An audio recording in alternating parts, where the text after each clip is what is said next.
திமுக குறுக்கு வழியில தான் வரும். எப்பவுமே நீங்க பார்த்துக்கிட்டீங்கன்னா திமுக ஆட்சிக்கு வரும்போது ஒரு காலத்துல புரட்சி தலைவர் எம்ஜிஆரை வைத்து முதுகில் ஏறி கருணாநிதி ஆட்சிக்கு வந்தாரு. அதுக்கு பிறகு கழகம் பிரிவுபட்டு இருக்கும்போது ஜேன்னு இருக்கும்போது அப்போ ஆட்சிக்கு வந்தாங்க. அதுக்கு பிறகு புரட்சி தலைவி அம்மா மேல ஒரு குற்றச்சாட்டுகளை கூறி அவர் கல்யாணம் அந்த குற்றச்சாட்டுகளை எல்லாம் சொல்லி திரு நடிகர் ரஜினிகாந்த் அவர்களுடைய பேச்செல்லாம் வெளியில விட வச்சு அந்த 96 ஒரு ஆட்சிக்கு வந்தாங்க.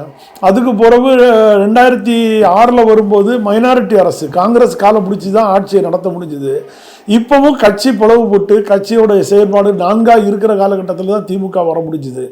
இதுவும் இப்பவும் நான் சொல்றேன், நம்ம கட்சி அதிமுக ஒருங்கிணைஞ்சு ஒரு முடிவு எடுத்து யார் முதல்வருங்கிறது கூட அறிவிக்காமல் களத்தில் நம்ம நின்னோம்னா வெற்றி பெறுவோம், திமுக தோல்வி அடையும்.